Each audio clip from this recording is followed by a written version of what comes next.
Biohealth is booming. And that loud roar? That's Wisconsin making noise and being heard. Listen closely. You're hearing the collective voice of our robust and comprehensive biohealth cluster, the research and academic institutions, the medical device and diagnostic leaders, the biotech and pharma companies, the healthcare innovators. More than 220 BioForward Wisconsin members representing the frontier of life sciences and medical breakthroughs. The people saving lives and improving our health when we need it the most. Now is the time to be a part of Wisconsin's biohealth innovation territory, but more on that later. BioForward has been the bridge connecting the biohealth industry here for decades. You depend on us to position the industry for growth through networking and connections, collaboration, advocacy, and education. In turn, promoting the region sparks talent acquisition, thought leadership, and community connections. And our biohealth industry here in Wisconsin, it's thriving. Just listen to these numbers sing. Our members are an integral part of an active industry community, united behind the vision of making Wisconsin a leader in integrated health solutions, making us a powerful force in this state, throughout the nation, and across the globe. We're here to sing your praises. During an unprecedented year, our members excelled and responded to global needs in previously unimaginable ways. You pivoted business strategies and transformed facilities to research and produce necessary tests, therapeutics, and vaccines. With public health at stake, you met and continue to meet challenges head-on in order to protect our most vulnerable citizens. Let's not forget the ways you are still innovating research products, disease-related therapies, clinical research, medical devices, diagnostics, and healthcare delivery, and how initiatives focused on inclusion, creating great work cultures, and uplifting our communities generates impact every single day. So, how did we get here? The Midwest has invested in a transformation to high-tech manufacturing and innovative technologies like tissue engineering, artificial intelligence, synthetic biology, nuclear medicine, nanotechnology, regenerative medicine, advanced materials, and precision medicine. Today, it's the Biohealth Innovation Territory, or BIT for short. And Wisconsin is at its heart. With Madison and Milwaukee defining a central corridor, BIT extends through major cities such as Ann Arbor, Columbus, Indianapolis, Chicago, and Minneapolis, then stretches down through Iowa. BIT's Midwest location creates an interconnected ecosystem of biohealth leaders, uniquely positioned to positively impact health on a global scale. Hear that? That's the sound of success, of impact, of meaningful change, of so much opportunity. So let's get loud, Wisconsin. Hello, everyone. This is so awesome to be here. I'm Lisa Johnson, CEO of BioForward. For myself, the BioForward team, and the board of directors, it is fantastic to see all of you, although you're kind of dark right now, at the 2021 Wisconsin Biohealth Summit. We all know we have been living in a time that really has been unimaginable. But it's not like these occurrences have not happened through the course of history. In the last century, the Great Depression, World War II were unimaginable. We get through these events when we all come together, and we can achieve remarkable outcomes. 60 years ago, the Russians had far surpassed the United States with their space program. In 1961, President Kennedy declared that the United States would put a man on the moon. And by the way, I was listening to Man on the Moon song just a minute ago. And he said, "I believe that this nation should commit itself to achieving the goal before this decade is out, landing a man on the moon and returning him safely to Earth." NASA achieved the goal of the first manned lunar landing on July 20th, 1969. It was a monumental achievement. For the last year and a half, our industry has collaborated, pivoted, and invested an incredible amount of resources and expertise that resulted in monumental achievements directed at COVID. Many of our Wisconsin companies and research institutions played key roles in those achievements, from testing kits to therapeutics to having a vaccine within a year. To all of you in the audience, you should be proud to be part of an industry that impacts our lives in so many ways. You should feel a sense of purpose. With my first company, Novagen, a life science reagents company, I'll never forget the time I was meeting with a customer, researchers at Scripps Clinic in San Diego. It was an AIDS research lab, and this woman grabbed me and said, "Your product saved me years off of my research." I wasn't one of the Novagen scientists that developed that product. I was the finance business development person, but I still felt like I had a role in helping that researcher advance her studies. When you work in the biohealth industry and our outstanding research institutions, you never know what role you have played in possibly saving somebody's life. Thank you for what you do. From BioForward, we also knew we needed to be part of start saving the planet and thus moving away from printing. Although, okay, I have to confess, I had to print out some notes, so I'm not totally good here. We throw so many summit programs away, so thank you for doing your part with the QR codes. And we do have a few hard copies for people, since some of you do like the printed programs. Bios of our speakers can be found through QR codes or on our website. As you saw in our video, BioForward is focused on two main goals of promoting our industry and region and positioning our industry for success. For over 2 years, we have been investing in a national talent campaign, and for over 1.5 years, a PR campaign. We will continue to enhance those campaigns and invest more funds as we move forward. Please also check out our new website that we're very proud of, which we launched in August. Our sessions today align with the goals and our promotional tactics. We start and end the day with keynote speakers who are leaders in their field. I'm looking forward to our presentations and panel discussion to start the day. And then Dr. Frida Lewis Hall will be streamed in live at 3:15. COVID has taught us that we need to adapt and find ways to bring people to Madison, even if they're not physically here. Inclusion, equity, diversity. This is a critical focus for all of us, as we know our companies are strengthened and perform at much higher levels when we have inclusive and diverse cultures. Beth Ridley will be presenting at 1:30. I put the other women up again because look at that visual. It is that diversity we need to celebrate and recognize to advance our industry and have greater impacts to society.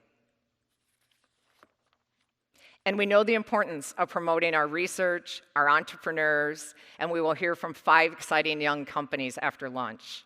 We are thrilled to present our first research communications competition with grad students from the Medical College of Wisconsin, UW-Milwaukee, and UW-Madison. If we do not have researchers who can communicate their work and explain its importance to the public, the non-experts will fill the void. At lunch, we honor 2 of our top innovators and entrepreneurs, Dr. Fred Lee Jr. and Terry Severson. We saw highlight clips in our opening video on exciting trends and news from our companies. And in the summit, we talk about what is happening next as we battle our way out of the pandemic. And I think many summits to come will have this topic, artificial intelligence and machine learning. Presentations from demystifying AI to utilizing AI in drug discovery. And thank you to our major sponsors. You are so critical in allowing BioForward to hold this event. You are great partners to BioForward and our member companies. Thank you to our program sponsors that will be introducing our individual sessions. They are committed sponsors and members to BioForward. Thank you to these additional sponsors that took part in supporting this summit, both our networking sponsors and our student sponsors and swag sponsor. And to our gold and silver medallion members, who not only support this event, but allow BioForward to invest into our major initiatives. Their commitment to our industry brings all of you together to learn and be inspired from one another and from our speakers, to potentially collaborate. Thank you to all of our sponsors and medallion members whose membership helps to put on this summit and support BioForward's many other activities. So, from sponsors to two wolves, better than in 2019 when I had a turkey on the screen. I like to start and end with stories. So this summer, I went to the Shalom Wildlife Zoo near West Bend, Wisconsin. It's home to 75 species and more than 750 animals. It's not your typical zoo. Large habitats, it's an animal park, and I highly recommend it. When I passed their wolves area, I saw this wolf playground, and they had the story of the two wolves posted along the pathway. It's a popular legend that has been attributed to the Cherokee people. It made me think, and I hope it gives you reflection into yourself as well as we move through this day. One evening, an old Cherokee told his grandson about a battle that goes on inside people. He said, "My son, the battle is between two wolves inside us all. One is evil. It is anger, envy, jealousy, sorrow, regret, greed, arrogance, self-pity, guilt, resentment, inferiority, lies, false pride, superiority, and ego. The other is good. It is joy, peace, love, hope, serenity, humility, kindness, benevolence, empathy, generosity, truth, compassion, and faith." The grandson thought about it for a minute, and then he asked his grandfather, "Which wolf wins?" The old Cherokee simply replied, "The one you feed." I hope our sessions today bring out the good wolf in all of us, and that you find many times today of positive reflection, truth, and hope for the future. Thank you for being here.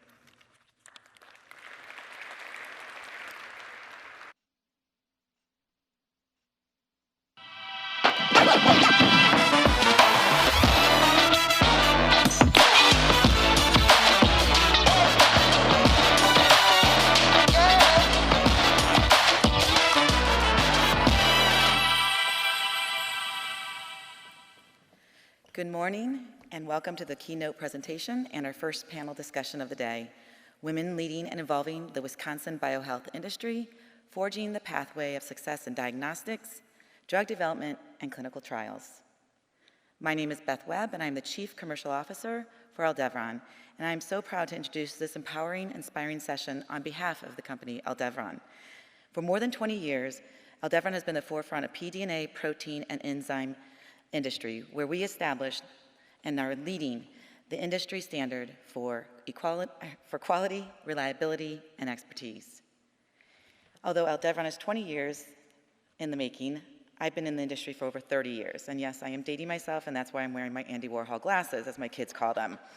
So to be here today, though, as a female executive, introducing a session about women leaders in healthcare, including a panel of 3 incredible women, is humbling. Truly humbling, because each of them has taken a different path to get to where they are today. And I'm sure they've all had very similar experiences at the same time, which each have been defined them as not only leaders, but women leaders in biohealth. I'm excited to learn from them, and I hope you are as well. So please welcome Pat Setji, General Manager, Screening and Exact Sciences. Betsy Nugent, Chief Clinical Research Officer, University of Wisconsin Health, and the University of Wisconsin School of Medicine and Public Health. Just curious how you get that all in one business card. It'd be really big. And then Ayesha Ahmed. She's the General Counsel and VP of HR for Nexus Pharmaceutical. And today's moderator will be BioForward's own CEO, Lisa Johnson. To learn more about each of our panelists, please read their full bios on the Wisconsin Biohealth Summit website or by scanning the session QR code. Now let's sit back and listen to these incredible women as they share more about their companies, their lives, and their insights on how we forge our way to success. Thank you. Go ahead, Tom.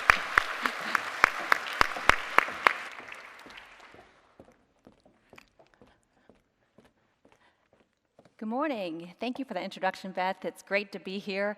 And it's so interesting to see all of you all with masks behind there. So I'm going to imagine that there's smiles behind there. And if you have a question, just gesture wildly and we'll go from there. So I'm here representing Exact Sciences, and I'm proud to be here. And so I'll start with what we think about every single day.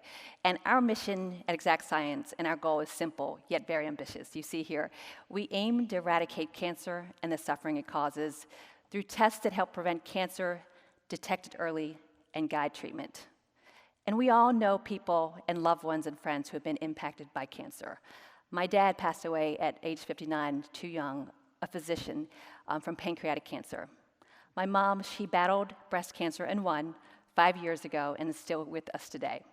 And actually, she just went through her 3rd round of chemotherapy treatment for non-Hodgkin's lymphoma and is doing great. But the statistics are very clear. If you're a man, 1 in 2 of you will be diagnosed with cancer sometime in your lifetime. And one of us 3 women here on stage will be diagnosed with cancer sometime in our lifetime as well. And we at Exact Sciences believe that cancer is detected too late. In fact, what I spend my day thinking about is colorectal cancer. So when you actually detect it early, 9 in 10 patients survive. But when detected too late, 1 in 10 survive. And we know that so much time, energy, and resources are spent on end-of-life care after patients are diagnosed. And we at Exact Sciences want to change that. So who are we? If you're not familiar with Exact Sciences, we are now a global advanced cancer diagnostics company. When I joined here 2 years ago, I moved here from New York City because the mission spoke to me so much. We were much smaller. We were about 2,000 people, and now we're over 6,000 people, so this slide needs to be updated. So we're growing quite a bit, and our headquarters is here in Madison, Wisconsin, where many of us live and work. But we are all over the country now, and we're actually international. So our headquarters internationally is in Switzerland. Today, let me go back here first. There's 450 plus R&D colleagues, not just in Madison, but in Redwood City, which is the Bay Area, as well as Cambridge, Massachusetts, where we recently acquired Thrive, also in the Baltimore area, in Oxford, and Phoenix, you name it. So as we acquire, we are getting more and more capabilities and some great scientists along the way in R&D. Our tests cover the gamut. As I mentioned, colorectal cancer is the main focus for us, breast cancer as well, and prostate cancer. And we are now a leader in diagnostics. We're focused on our advanced capabilities. We've developed a lot of relationships through these acquisitions, getting to know lots of health systems and providers. And we're focused on attacking cancer earlier. And that's what you'll hear throughout this talk. It's about early detection because we do believe that is the best treatment. And we're supporting the largest markets across the cancer continuum. So that means everything from screening to make sure that we get it early, all the way to treatment selection, surveillance, and monitoring. Yet, I know that we made so much progress here in the United States over the last few decades, but a statistic that continues to keep us all up at night is that 50,000 patients die of colorectal cancer every single year. And so much suffering can be prevented if we actually have really high quality, regular colorectal cancer screening. So we actually think that we have a great solution for CRC screening, and that's the reason why we are at Exact Sciences, and that's the reason for the growth. So we have Cologuard, and we believe that's a solution, especially over the last 18 months. As you heard Lisa say, we've been in this pandemic, and we have a very good solution where it's easy to use, non-invasive, and very effective. Cologuard actually detects 92% of colon cancers and 94% sensitive in early stage cancers. You can actually do this in your privacy of your own home. It's easy to use.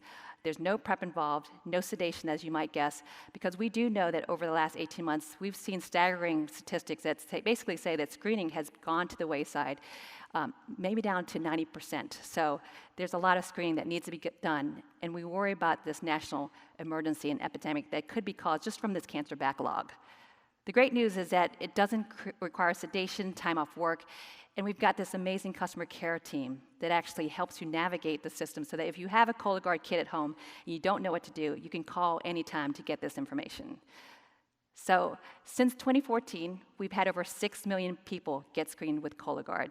And we know while that's good, we can do much better, especially in the underserved populations, which I know that Betsy and Ayesha are going to talk about as well. There are so many barriers right now for getting screened, especially with the medically vulnerable populations. And what do I mean by medically vulnerable? I mean those folks who are in lower income brackets, those who are in rural areas who can't get to see their providers, and folks who just aren't able to just get there because of different limitations. I can tell you, and you've seen as well, in the news, like Chadwick Boseman and some of the high-profile deaths, that Black Americans are 20% more likely to be diagnosed with colorectal cancer and 40% more likely to die. And we are working at Exact Science to systematically identify and remove these barriers as quickly as possible. And we're committed to health equity. So I'd like to spend a little time on that right now. We, from the very beginning, have been focused on health equity. We have partnerships with the community, with the Urban League, with United Way, and we've put our facilities in communities where there's underserved populations. And we focused on job training and skill development. And this past year, we've actually hired a fantastic team of individuals in the health equity team. They are highly skilled, they're motivated, and we're going to make an impact with this team. In fact, you can see here, last year we announced a $10.5 million grant with Stand Up to Cancer, and their focus is on the medically vulnerable communities. We also have a great partnership with Fight CRC, working with their Catalyst state-by-state program to make sure we remove the hurdles out there for colorectal cancer screening. And as you'll hear from Betsy and Ayesha, we are so focused on making sure there's diversity in our clinical trials, making sure the underserved are represented, to make sure they enroll these patients, which is critically important, so there's less barriers when it's time to actually get treatment. There's so much work to be done in this area, and we know it's going to take all of us to make a difference here. And at Exact Sciences, we are committed to being part of that solution. All right, so let's turn our attention to something that we're really excited about.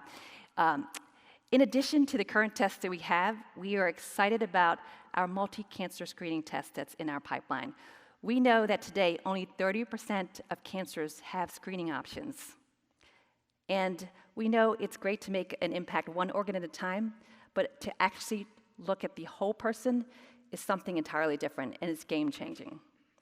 So why are we excited? There are 70% of cancers that have no screening options whatsoever.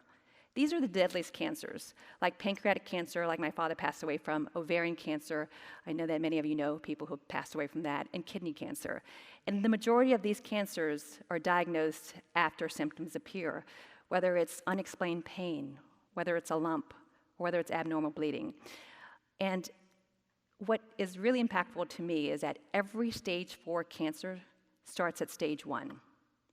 So what started off as our mission with colorectal cancer is now a much bigger vision and much bigger mission. We want to eradicate cancer and the suffering it causes across multiple forms of cancer and get it early on and go beyond that single organ screening, all with one simple blood draw. And that is huge. So over the last year, we acquired a company called Thrive Early Detection. And in that acquisition, we also acquired a multi-cancer screening test. And what this test has is proprietary DNA technology invented by Johns Hopkins University. And as you can see here, Johns Hopkins University and Geisinger Health Systems worked together on a collaboration where we enrolled 10,000 women into a prospective interventional study. And what we found was that, you can see that 65% number, 2/3 of these women detected cancers that were in early stage. And in fact, 70% of those cancers were, again, cancers with no screening options whatsoever. So we were proud of the publication that was published in the Journal of Science, where we were able to show the possibilities that through this multi-cancer test, you can actually, through a blood draw, detect multiple cancers. And that, to us, is truly groundbreaking. So I'll end my talk on a success story. This is actually a patient who was enrolled in our multi-cancer study. This is Rosemary, and we were fortunate enough to catch her ovarian cancer in stage 1. She was able to get treatment and get on with her life. And that's a powerful example of the potential of this multi-cancer test. And I like to think that if this was available years ago, my father would be here with my mother and my sister and brother and their 6 grandchildren. So it all comes down to this. Whether we're talking about colorectal cancer and looking at what we can do today to eradicate that, we also have the future of multi-cancer screening. And we can eradicate cancer and the suffering and so many deaths out there. So it's an honor to be part of this Exact Science team, and it's a privilege to be here as well. So I appreciate the time today, and I look forward to our discussion. Thanks so much for your time. Okay, Betsy.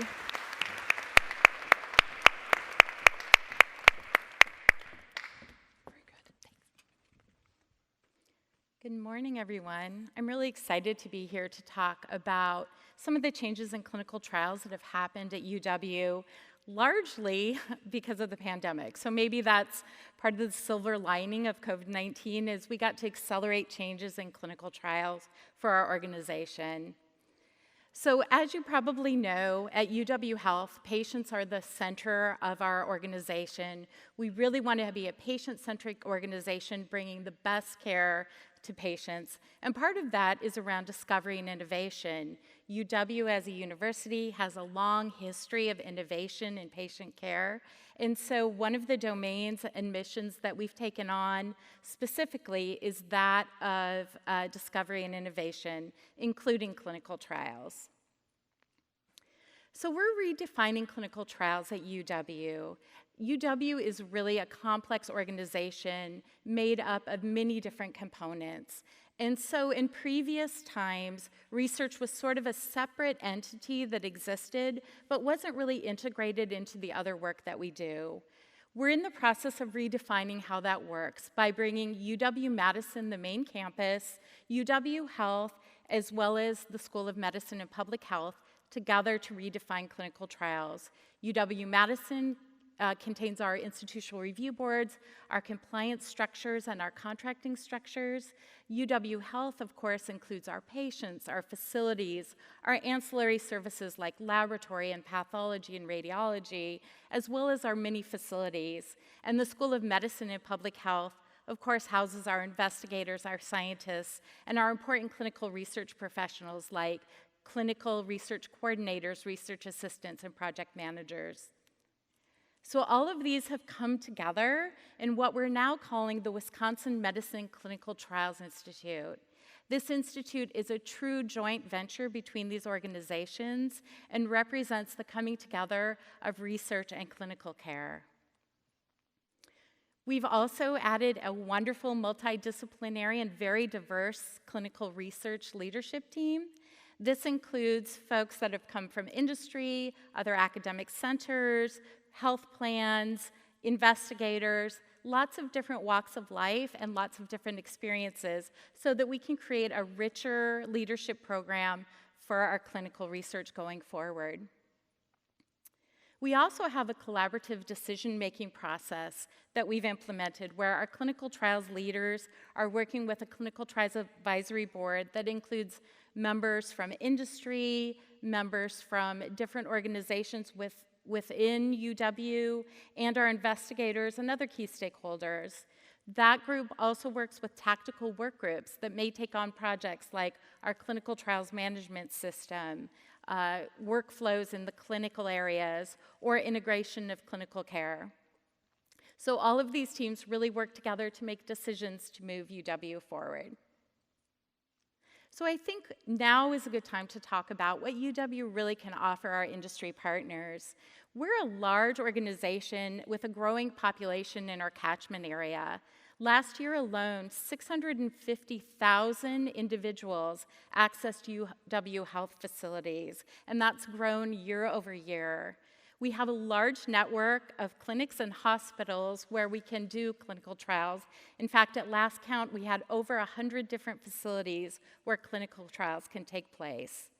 We have experience and capability in phase 1 through phase 4 clinical trials, and in fact, UW is its own sponsor of investigational new drug applications and acts as a sponsor for many phase 1 and first-in-human trials. So we have lots of experience in that area, as well as phase 2, phase 3, and phase 4 clinical trials.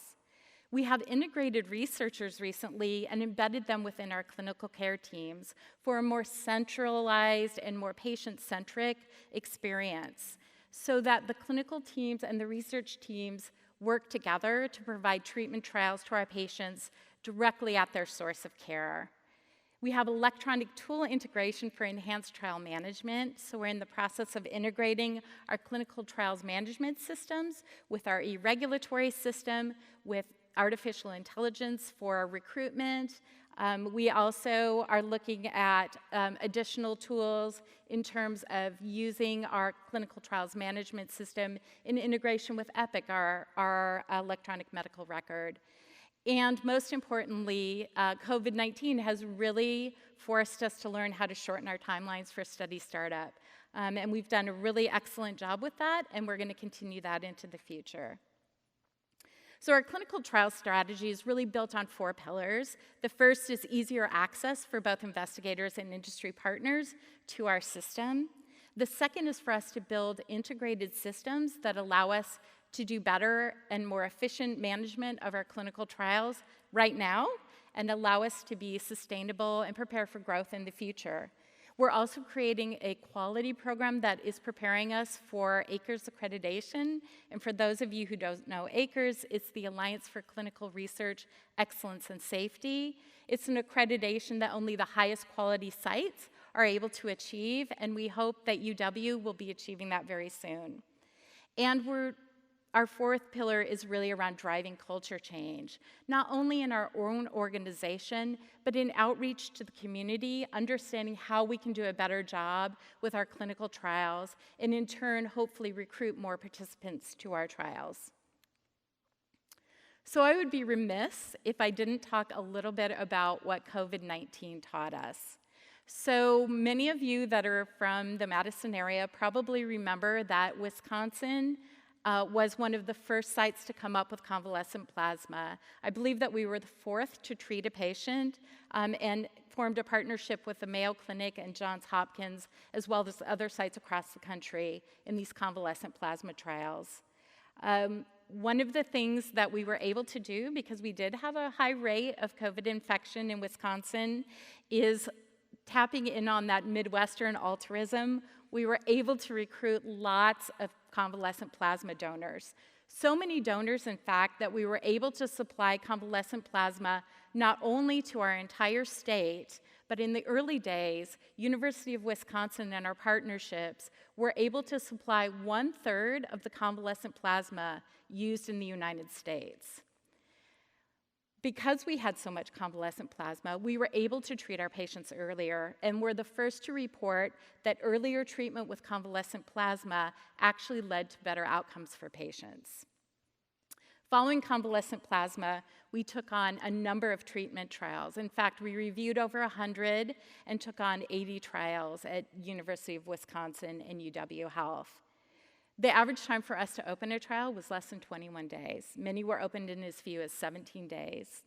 We had large enrollment volumes and, in fact, had to go back to our sponsor to ask for increases in our accrual rates. And we had strong partnerships with the clinical teams, actually embedding our researchers right with the clinical teams to take the best care that we could of our patients with COVID.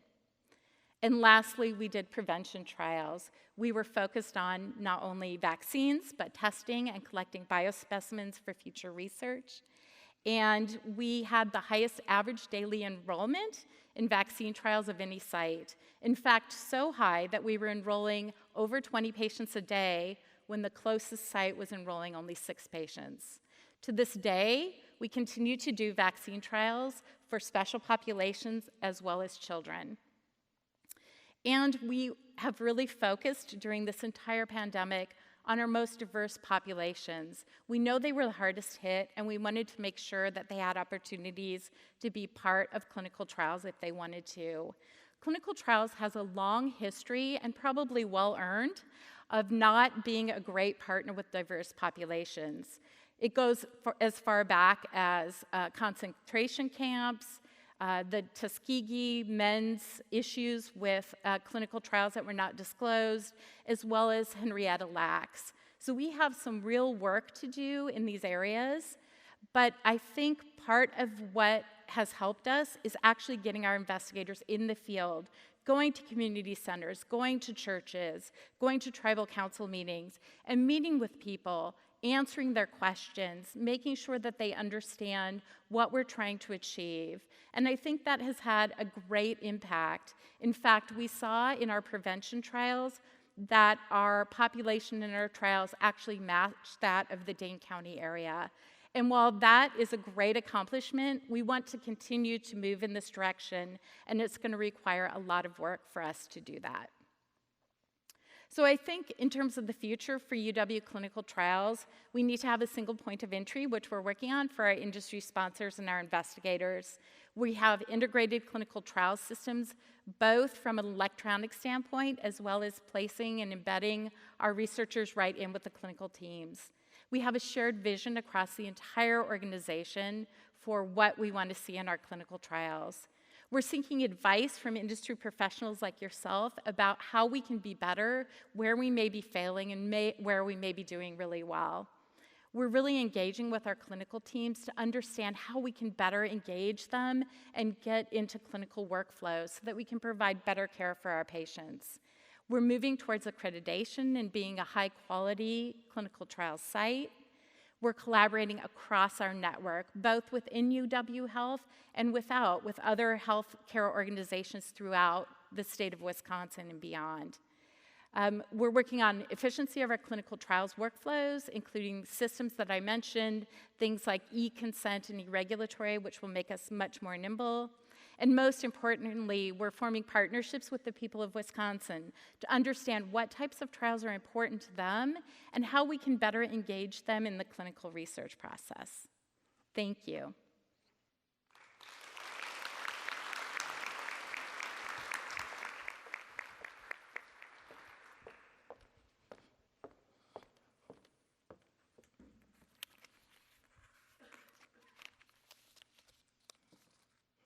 Good morning, everyone. My name is Ayesha Ahmed, and I'm the General Counsel and Vice President of Human Resources for Nexus Pharmaceuticals. I want to take this opportunity to first thank Lisa and her entire team at BioForward for inviting me to speak at today's panel. So who we are, Nexus is a fully integrated pharmaceutical company, so we focus on developing, manufacturing, and commercializing generic injectable products, and our tagline is connecting molecules to medicine. So who we are a woman-led, family-owned, and privately held pharmaceutical company. As you can see, there's quite a few folks on the screen here with the last name Ahmed, and that is because my parents are the founders of the company. It's a little bit unique in the pharmaceutical space. You don't see a lot of family-owned companies anymore, but we're very proud of the fact that we were founded in 2003. My parents are both chemists by training, so my dad is actually an analytical chemist. My mom's an organic chemist. They started their career out on the bench, worked in various pharmaceutical companies for 30 years in testing labs, and then in 2003 decided to embark on this new journey and start their own company.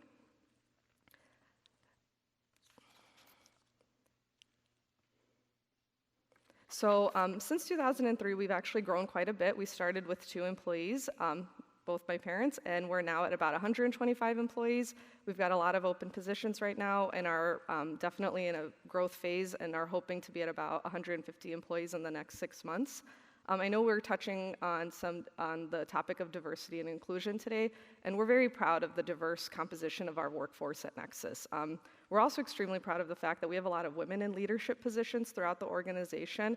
That includes departments such as research and development, microbiology, and quality control. So we want our company to be a place where folks of diverse backgrounds can not only feel, safe and included at work, but also see folks that look like them in leadership positions. A little bit about my background. I actually started in litigation, so I've had an interesting journey to go from there to a pharmaceutical company. I started at Nexus about 10 years ago, started off reviewing contracts at the company, and then really was able to learn how the entire organization worked, from product selection, pipeline development, how we market and sell our products. So I'm very grateful and humbled for all the amazing opportunities I've had over the last 10 years.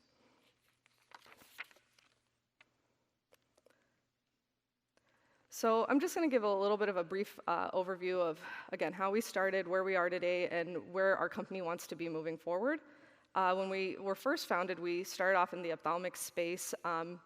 We're able to develop and commercialize 3 ophthalmic products. And then in 2006, we decided to pivot into the generic injectable market.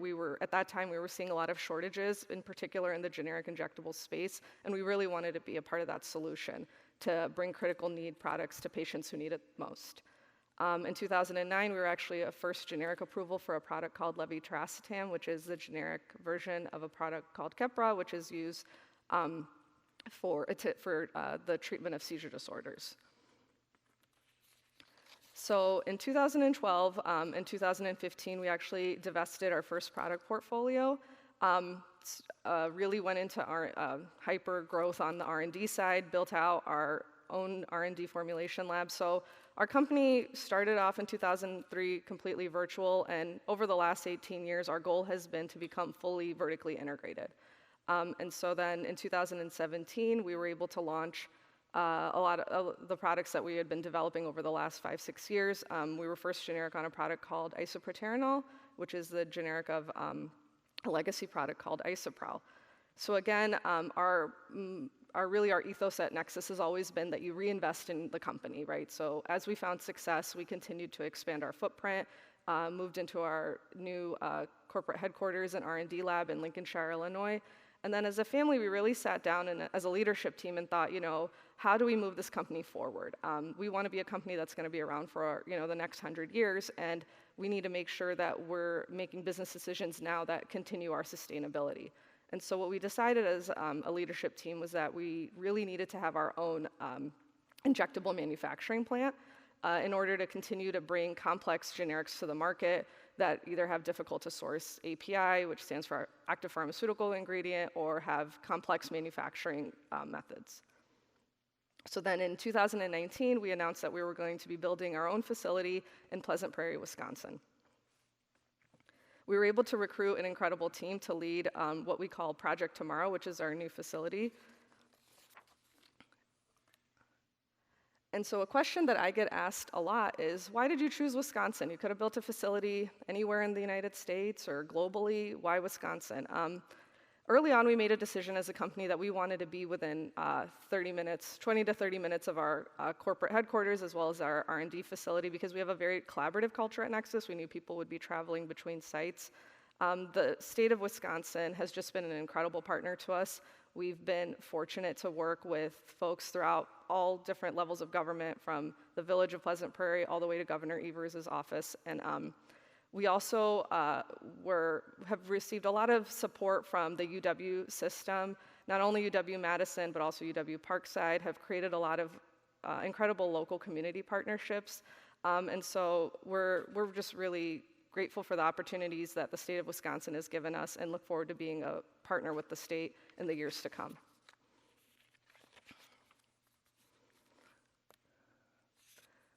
So one of our taglines at Nexus is that we make pharmaceutical products in the US for the US market. Again, this is just a slide here that shows some of our biggest customers throughout the United States. And we've seen that, especially over the last couple years with the COVID-19 pandemic, there's really a great need to bring manufacturing, especially of pharmaceutical drug products, APIs, raw materials, back to the United States. Really soon after the lockdown, we saw that countries like India and China made announcements saying that they were not going to be exporting crucial raw materials and API that are used in several critical need products, because they wanted to make sure they had enough supply for their own domestic market. And so, the COVID-19 pandemic and the crisis that ensued has really shown a light on this issue of bringing, of onshoring pharmaceutical manufacturing and bringing it back to the US. We've even seen President Biden come out with executive orders saying that the US government's going to be making very significant investments in onshoring pharmaceutical production.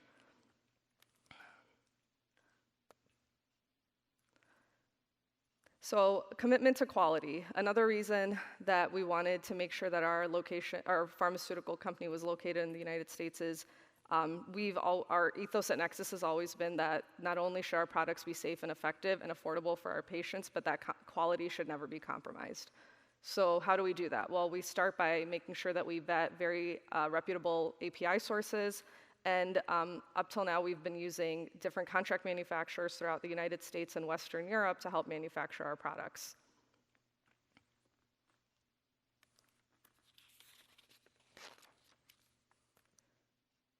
So I know I touched on this a little bit earlier, but one of the biggest crises we're seeing in our industry right now is drug shortages. Over the last 10 years that I've been in Nexus, we've seen a real boom-bust cycle when it comes to generic injectable drugs. And what I mean by that is when drugs come off patent, what you'll see is a lot of different generic players will enter the market. That will lead to significant price erosion. And so then over the next couple of years, you'll see players leave the market. Well, then you'll only have maybe 1 or 2 companies that are making a product that's used throughout ORs and ERs in the United States. Let's say they have an FDA issue at one of their plants, there's a compliance or a regulatory issue, there might be a recall. Well, then when that happens and they have to take the product off the market, you'll have doctors that have to make very difficult decisions. They'll have to decide, well, I need product X to treat this person in the OR right now, and my pharmacist is telling me that it's not available. And so we don't want to put our physicians in a position where they have to give a patient inferior treatment, right? That's not indicated for the health issue that they have at that time. And so, we've thought a lot about it. Nexus is how can we be a part of the solution?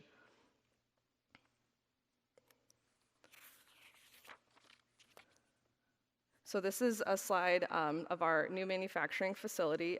We decided early on that we wanted to have a high capacity filling line at the facility. We're also very proud of the fact that our facility is the first generic sterile injectable facility that's being built from greenfield in the last 30 years. And the reason for that is really, over the last 20, 30 years, at the height of globalization, a lot of our competitors decided that they wanted to offshore their manufacturing capabilities to different places, mostly in Asia. And so we're really proud of the fact that we are trying to bring this industry back to the United States. So this is an example here of the type of filling line that we're going to have at our manufacturing facility. We have a 3-phase plan. Each phase is going to have about 2 filling lines. The first filling line that we've already installed is a Bausch & Strobel line with 300 vial per minute capability, as well as isolator technology. An isolator is what goes on top of the filling line and helps protect the product from contaminants in the environment, which is very important when you're trying to create and maintain an aseptic filling environment. We also see that with COVID-19, the need for expanding injectable manufacturing is only going to increase.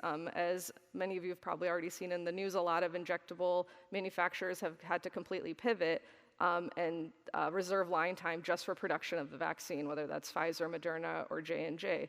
Well, one of the challenges that comes up with that is that, well, where do we make all the other drugs? And so really, we feel that there's only going to be a need to expand injectable production capability in the years to come in an effort to try to vaccinate, our global population and still provide our patients with the injectable products that they need for, their everyday health issues.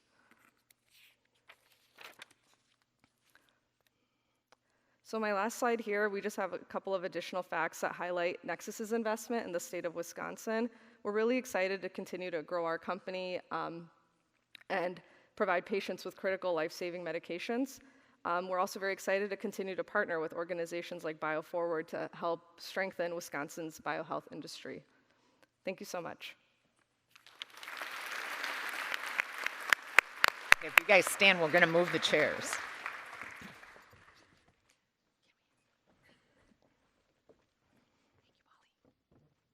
New stage setup.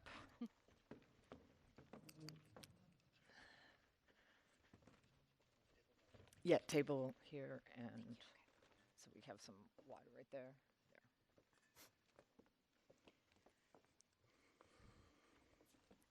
Thank you. Me too. Have a sip of water.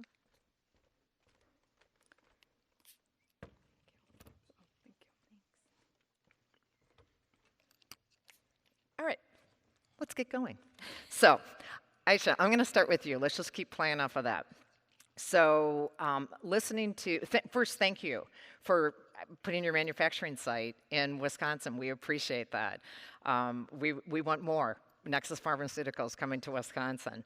So when we were talking, there was certainly pressure. You had said that banks were like, you should put this overseas.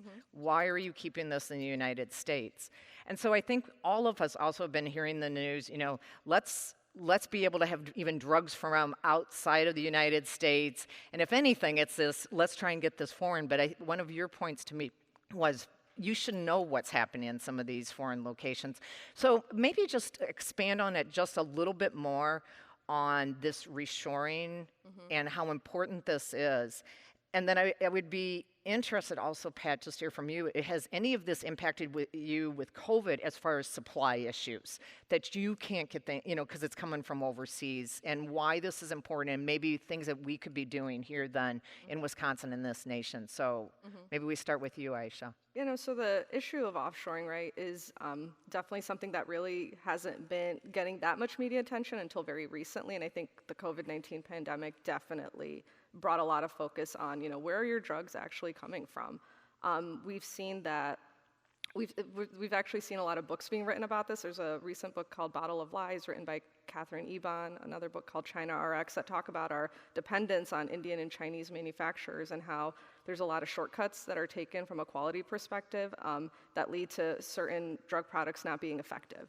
And that's really concerning, right? When you take your blood pressure medication every day, you want to make sure it's working. And so there's actually initiatives within the United States, folks that have founded companies that are really testing the effectiveness of especially these tablets that we're taking every single day. And so we feel that, while pricing is very important, and there's a lot of conversations right now around drug pricing, that your injectable drugs should not cost less than a venti latte, right? And if they do, which is happening right now, there are drugs that are injected into your body for chemotherapy treatment to stabilize your blood pressure that cost $1 or $2. Well, when your costs are that low, you're cutting corners somewhere, right? Whether it's the quality of the raw material you're using, the regulatory, the robustness of your quality systems. And so there was actually a New York Times article just came out maybe 3 weeks ago that talked about, our drug supply is sick. And so we really need to start examining that. And we really need, the US government and pharma companies to really come together and say, what, we want to supply cheap, cost-effective drugs, but not at any cost, right? That's what's really important, is that we need to still continue to be the leaders in the United States of providing the best medication out there globally. So I think this conversation is going to continue, and I think that's a really good thing. Because you're touching on trust, and all of you brought up, you brought up the trust, Betsy, but, Pat, do you want to start on the supply, but also trust?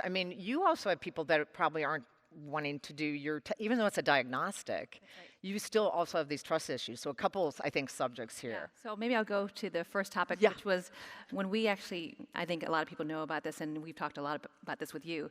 When the COVID, pandemic started, we wanted to do something and do our part. And so we partnered with a few companies here in Madison to figure out how can we get people tested for COVID. And so there was a major issue with pipettes. We couldn't find any of that. We had to scour, the global supply chain, and we had folks flying everywhere just looking for just the supplies. Right. So it took a village to get this done. We were able to get everything up and running in a matter of 3 weeks without, as Kevin likes to say, a single PowerPoint presentation. The team at Exact Sciences is remarkable. I know a lot of them are sitting in here who actually contributed to it right now, but it was also the community and the folks here that we partner with who actually made it happen. So it is critical that we address this issue. That's great. Do you want to talk about a little bit of the trust, expand upon that? First, it's the pharmaceutical, but you have a trust issue with the clinical trials as well. Absolutely. I think there's a long, well-earned history of researchers, well-intentioned people, but maybe breaking the public's trust a little bit. And so I think it's up to us as researchers and pharmaceutical companies to rebuild that. And I think we do that through really grassroots, transparency, talking about work. I know personally I did a lot of talking about how vaccines are made, how the platforms come to be. And, those are complex topics, but I think people want to understand. And I think it's certainly important in the area of clinical trials. We need genetic diversity if we're going to do clinical trials in the way we need to and bring drugs to market. And we're just not getting that. So that's up to us to fix, and I think it's going to take a lot of effort and transparency, but I definitely think it's doable. Great. Ayesha, and this will be all of you. You also brought up the importance of our university system. And you've certainly been collaborating with Parkside and Madison, many of the universities. Why is it critical that our legislators support a strong University of Wisconsin system? Especially for you, haven't been in Wisconsin forever. You're coming in, you're the new kid, and you were telling me your interactions with the chemistry department. If you could talk about the importance of our university system then. Absolutely. So, I mean, we want to keep the biohealth industry robust in Wisconsin, right? Well, how do we do that? We have to grow an incredible talent pool. We can only do that, right, through high-quality university education, and that's what we're, really excited to continue these partnerships with the UW system. We've toured labs at Parkside. We have a growing partnership with the analytical chemistry department at UW-Madison because those are the folks we need working in our labs. And what we're finding is, while we talk a lot about STEM research, there's still a lot of departments, in particular chemistry, where we don't see a lot of students wanting to go in that direction. And that's really going to hurt companies, not just like Nexus, but pharmaceutical companies throughout the country. We need to not only be able to just rely on folks wanting to come from abroad to study here. We need to, we need to get kids excited in the U.S. about wanting to be chemists, right, or biologists, or microbiologists for that matter. And we're seeing it's a tough time right now to recruit. I know that we're not the only industry that's struggling in recruiting, but definitely in some of these scientific-led positions, it's been a challenge. Some of our folks from our HR team are here today, and I know that they can speak even more to that. So, that partnership is going to be crucial for us to continue to show students, right, that here's a practical application if you decide to be a chemist, right? You can work in a laboratory like this. You can make a medication that's used, hundreds of times a day, 365, right? We don't, I think that it's just very purposeful and impactful for folks to see that, what I do matters, and that starting in a career like this can really lead me to something very fruitful and purposeful. So Pat, you guys have been active, and you certainly have internships, and you had told me you do apprenticeships as well, and I think even, so a couple questions. One, that you are doing internships, certainly. You're trying to get people in early, right? But the second thing that I want to pose to the rest of you is also, so how do we get people excited early? You got to get them earlier then, right? We need from 5th, 6th, 7th, I mean, we need them all excited about science really early. So if you guys want to step on, then also on that second part, Betsy. No, absolutely. We are very active in the university system recruiting because that's where our talent pool comes from. And we've got the internships, as you mentioned. My own teams are currently recruiting. We have hundreds of job openings right now. My team went to the lab last week to help with the end of quarter close to get the rush in there.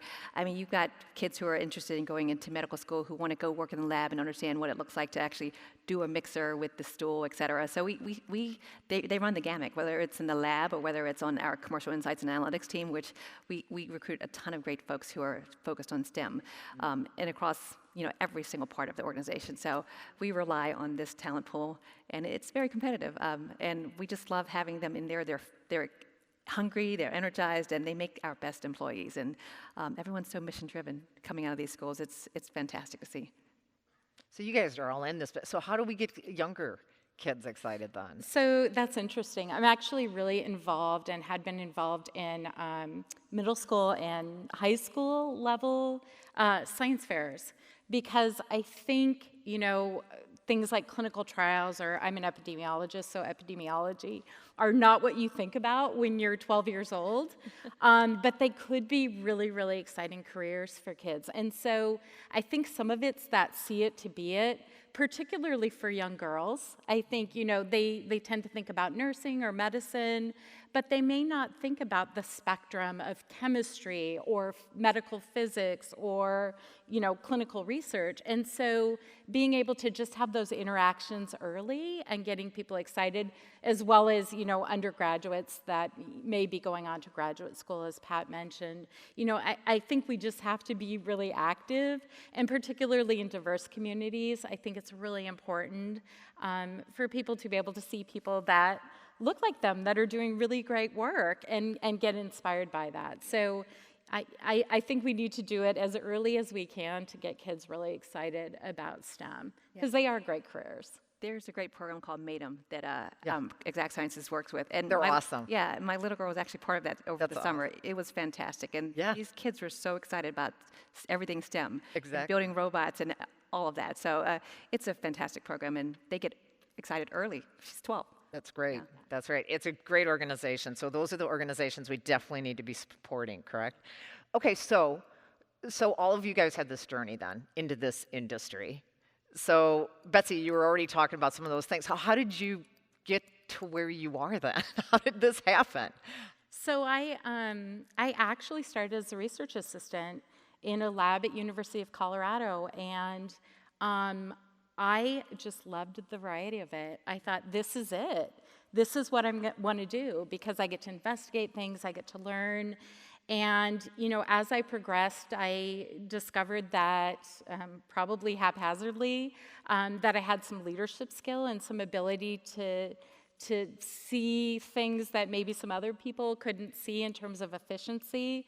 And really that just grew. I worked for a long time for Kaiser Permanente, which is a great organization that really encouraged my growth and my creative thinking. And I was recruited here, and I absolutely love it. And I think, there's so many skills that you need to be in some of these roles. And I think we need more and more talented folks coming forward and saying, I want to be a leader in clinical research. I want to be a leader in science, and then really helping them to build those leadership skills so they can partner their scientific skills and their leadership skills to really move industry forward.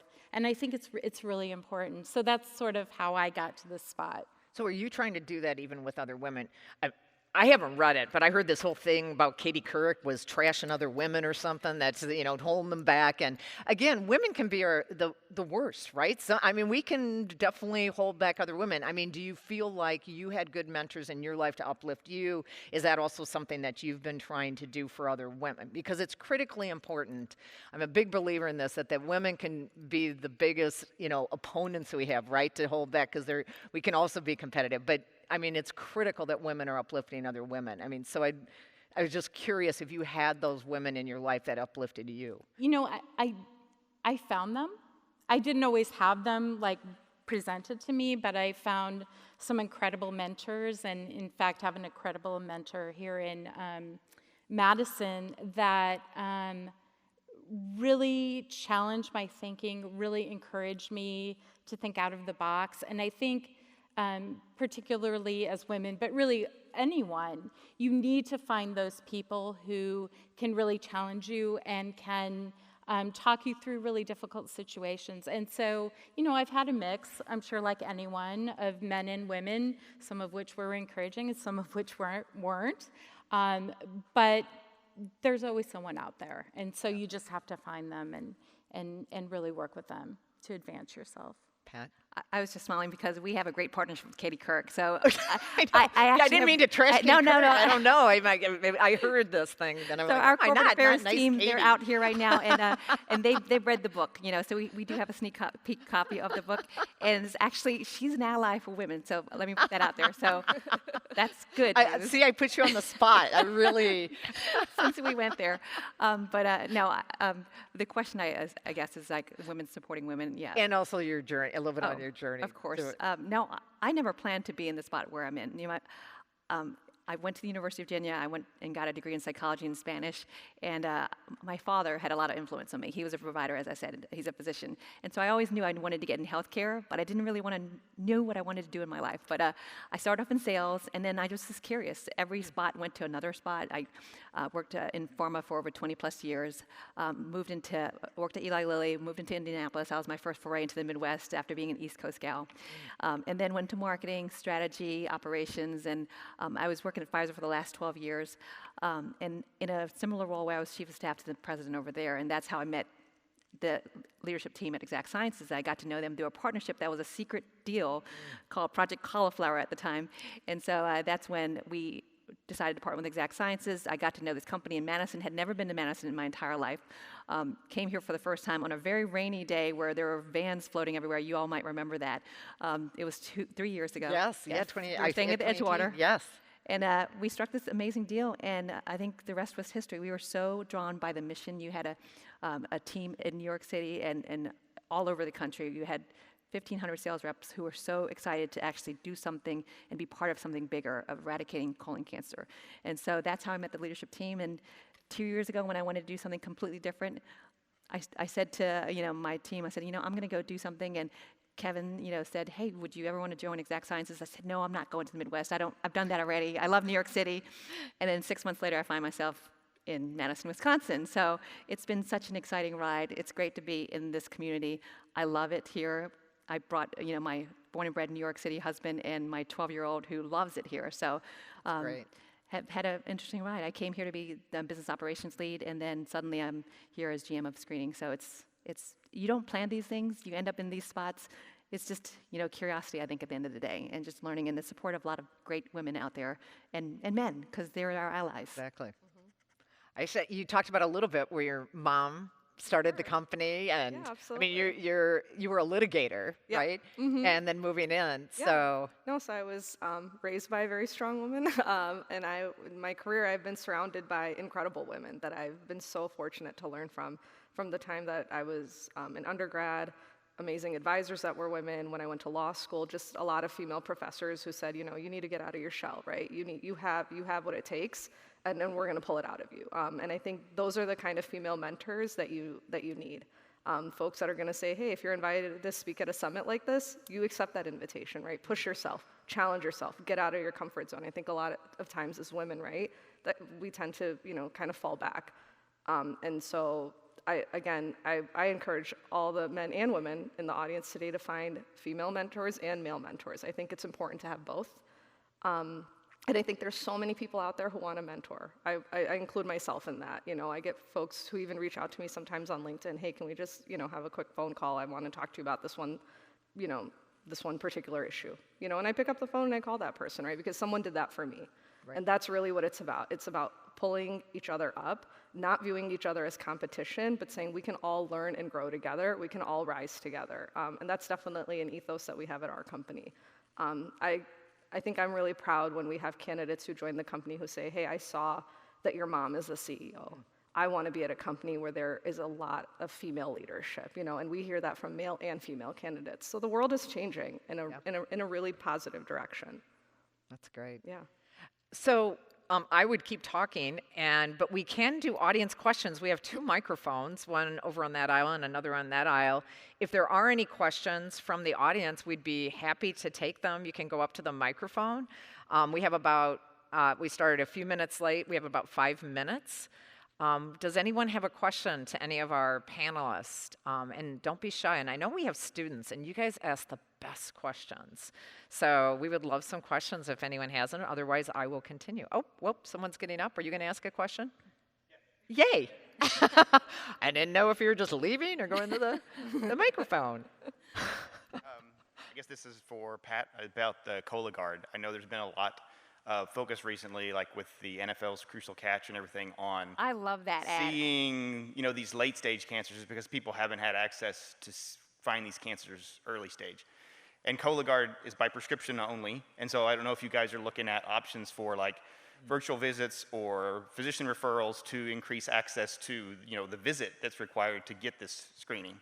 Yeah, it sounds like a two-part question. So you're asking, is it prescription only, and or do we have plans to potentially move the prescription, and also how to make it easier to access? Well, I imagine there are some challenges at going to over-the-counter that you'd have to look at, but I think you would want them to have access to some kind of physician, depending on the result of what they got back. So I didn't know if that was something For that sure. you're looking Yes, at. absolutely. We actually, you can access Cologuard through our website and go and do a virtual visit to get Cologuard. I did that. I was part of that program 2 years ago as the pilot. So you can actually do that, so it's easier to access.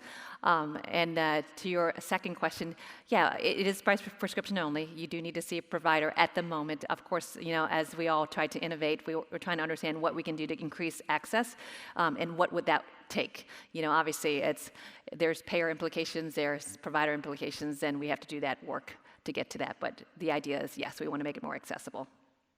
Thanks for the question. Any other questions from the audience?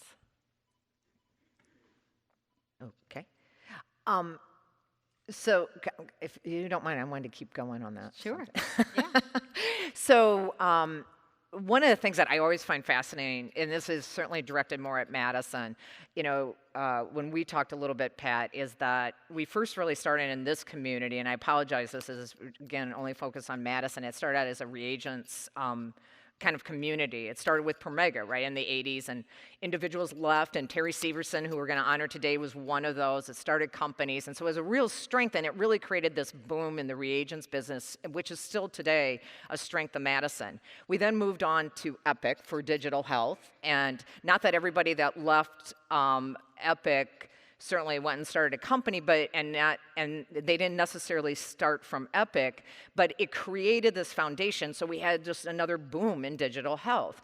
And so I told Pat, I'm like, so I think the next one is diagnostics. I mean, there's not a lot of communities in the United States that have this pathway and these kind of strengths that we do in Madison and also Wisconsin. We got the whole medical device, and we certainly have our research institutions, whether it's here, Medical College, UW-Milwaukee.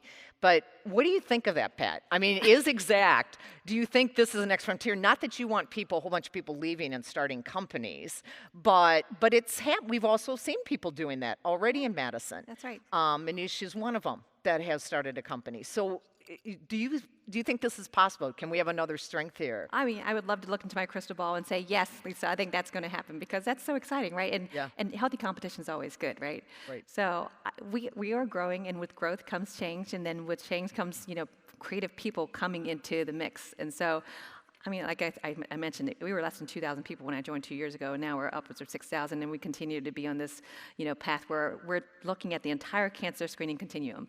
So everything from screening all the way to the very end, where, what treatment should I be on? How do I actually survey and monitor all this? So the more folks we get in here to support and partner, yes, I hope so. I think that will be fantastic for the community as we try to make Madison an even more attractive place to come. So just one last thing. I brought it up a little bit in my talk. I had breakfast last week with James Diaz of Welby, and I'm sure many of you know of him. He was on my board, and he always challenged me constantly. And it was great, right? You need those people that constantly question you but make you think, right? And one of the things that he said that has really been helping him recruit talent was just kind of this mind shift of telling people it's this sense of purpose to be involved in this industry, and everybody that touches it, right? I don't care if you're architects, construction firms, you all have a role in this, right? This sense of purpose that we really are having an impact on people's lives, right? So you don't get that with every kind of industry, right? So I think there's a way. What his point was, as I recruit, I really got off of this, okay, I'll compete with you on salary. I'm going to compete with you on benefits. And here's all of the things I'm doing. He said, I totally shifted. I totally shifted and said, you are making a difference in people's lives. Discover the experience if you come with me. Discover the experience in Wisconsin if you work here. And so you've mentioned it, like it keeps you guys awake that this is happening. You are frustrated because people are having that they could be having an impact on their bodies, injecting these things that maybe are not quality with clinical trials. But could you just touch on Is there something there where we could be focusing on? Again, I know we've tried to build in the culture, but is there something else that we should be doing maybe in Wisconsin, especially with this industry? Not that, obviously that happens everywhere that's with the biohealth industry in any place, but is there messaging or there's things that we could do collectively that really stress that message about Wisconsin and what we're doing? Oh, absolutely. I mean, we have someone on our leadership team who said very recently, you know, our patients are using our products on maybe the worst day of their lives, right? And what a responsibility that is, but what an opportunity that is as well, right? To really continue to expand in this space. You know, the generic market now is around 70 to 80% of the drugs that are administered in the United States, you know? And so we tell candidates all the time, we're like, look, you know, we know that sometimes generics, you know, we're not as maybe flashy as a Novartis or a Pfizer, nothing against those companies, but, you know, a lot of these drugs that are being developed right now that are getting a lot of attention might have like a rare orphan designation, right? They're not, you know, they're incredible drugs, right? They're really pushing the envelope forward, and it's incredible where medical science is taking us. But you know, in our space, right, we're making the drugs that people actually are, most of the population is actually being administered every single day.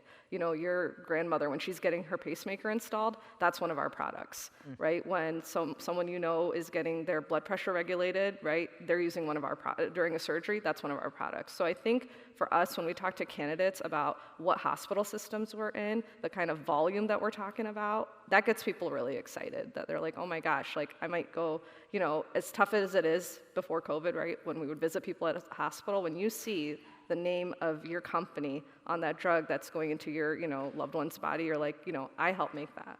Whatever your function is in the company, right, you had a hand in that. And that's powerful. You know, I think that really does resonate with people. And we get candidates in all the time saying, you know, I want to be in the healthcare industry now, especially after COVID-19. Right. I really understand now that there's nothing more important than your health. And I want to be a part of, you know, of providing, you know, critical need medications to people when they need it the most.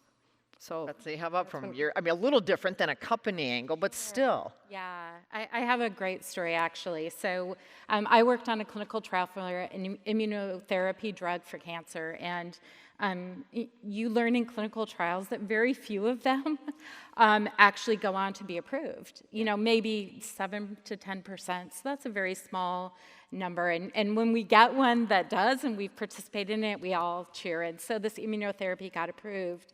And years later, actually, a couple of years ago, my uncle called and had stage 4 melanoma. And they had tried everything, and they had offered him this immunotherapy. And I had known from the clinical trial it either really works or it really doesn't. And so I was able to talk with him, and he went down to MD Anderson. He was treated, and it really worked for him. And I can't tell you the feeling that gave me, that I was part of working on something that ultimately saved somebody in my family. And it brought, you know, there's so much purpose in clinical research. There's so much purpose in all of the roles up here. And I think when all things are the same, when money and everything is the same, having a purpose to your life makes your work important. It just makes going to work such a joy.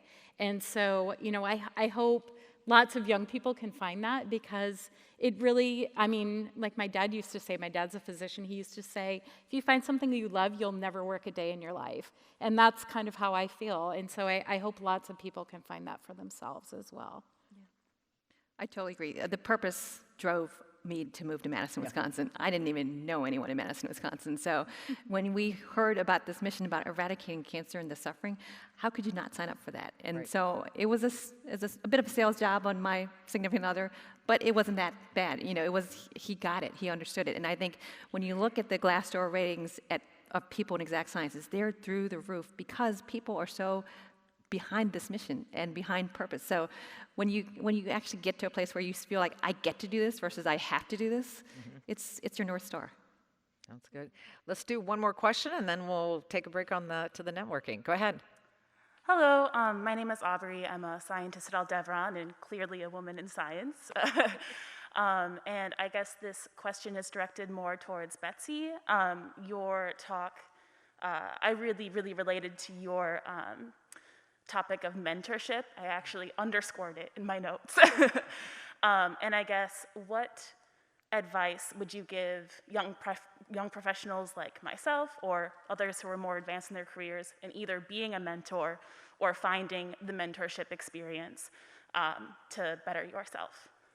Yeah, I think, so my mentor actually is not at the university. She's from industry. She's retired now from industry.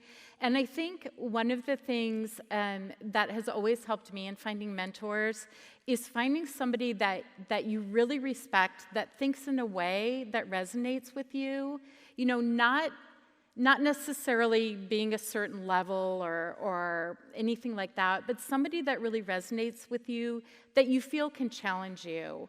And I think for being a mentor, that's also part of your role, is really to see the potential in people and push them very gently to take on those challenges and to move themselves forward. And so I think for both of those, for you finding a mentor for yourself, I think you need to look at people who you respect and who think in similar ways to you, because that needs to be a reciprocal relationship. And also for being a mentor, you know, I think one of the things you need to think about when being a mentor is it's a commitment. So you may have somebody calling and saying, ooh, I have an employee who said this and I don't know how to handle it. And so it's truly a commitment, but it's also very rewarding to see people grow in their potential. So hopefully that's helpful. And just putting yourself out there that you're willing, I think is a big part of it. I appreciate it. Thank you. Thanks. And also Women in Biohealth. And we're even starting a mentoring program that's being launched in November. So look up that group. That will be another one for you to maybe get a match up with someone that you can relate to. So that's it. We should be sending you off to networking here. So a round of applause for Ayesha, Betsy, and Pat.